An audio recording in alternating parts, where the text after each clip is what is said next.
Supreme കോടതി നിരോധിച്ച online പടക്ക വ്യാപാരം സംസ്ഥാനത്ത് വീണ്ടും സജീവമാകുന്നു.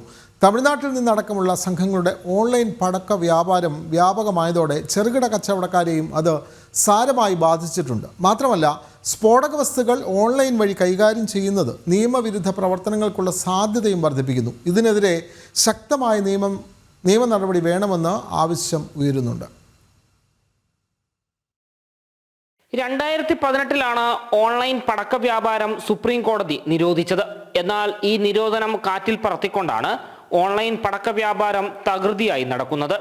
വിഷു അടുത്തിരിക്കെ ഓൺലൈൻ പടക്ക വ്യാപാരം സംസ്ഥാനത്തെ പടക്ക കച്ചവടക്കാരെ സാരമായി ബാധിക്കും.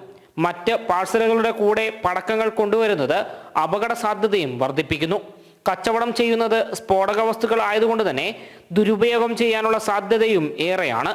ഇത്തരത്തിലുള്ള നിയമവിരുദ്ധ സാധനങ്ങൾ സ്ഫോടക വസ്തുക്കളാണെന്ന് നമുക്കെല്ലാവർക്കും അറിയാം. ഇതിൻ്റെ മറവിൽ രാജ്യവിരുദ്ധ ശക്തികളായാലും ദേശവിരുദ്ധ ശക്തികളൊക്കെ വലിയ സ്ഫോടക ശേഖരം തന്നെ നമ്മുടെ നാട്ടിലേക്ക് കൊണ്ടുവരാനുള്ള സാധ്യത കൂടി നമ്മൾ ഇതിൽ കാണുന്നുണ്ട്. അതുകൊണ്ട് തന്നെയാണ് പോലീസും അതുപോലെയുള്ള എല്ലാ വകുപ്പുകളും ഇക്കാര്യത്തിൽ അടിയന്തരമായ ഇടപെടൽ നടത്തണമെന്ന് ഭാരതീയ വ്യാപാരി വ്യവസായ സംഘം ആവശ്യപ്പെട്ടിട്ടുള്ളത്. ഓൺലൈൻ പടക്ക വ്യാപാരം കാരണം സർക്കാരിന് ലഭിക്കേണ്ട നികുതിയാണ് ചോർന്നു പോകുന്നത്. നിയമവിരുദ്ധമാണ്, സർക്കാരിന് നഷ്ടമാണ്.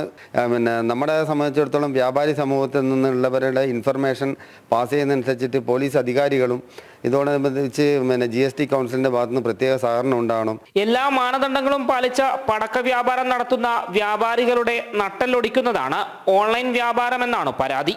അതേസമയം ഓൺലൈൻ പടക്ക വ്യാപാരം തടയണമെന്നും കൃത്യമായ അന്വേഷണം നടത്തണമെന്നും ആവശ്യപ്പെട്ട് ഭാരതീയ വ്യാപാരി വ്യവസായി സംഘം കണ്ണൂർ ജില്ലാ കലക്ടർക്കും DIGക്കും GST ഡിപ്പാർട്ട്മെന്റിനും പരാതി നൽകിയിട്ടുണ്ട്.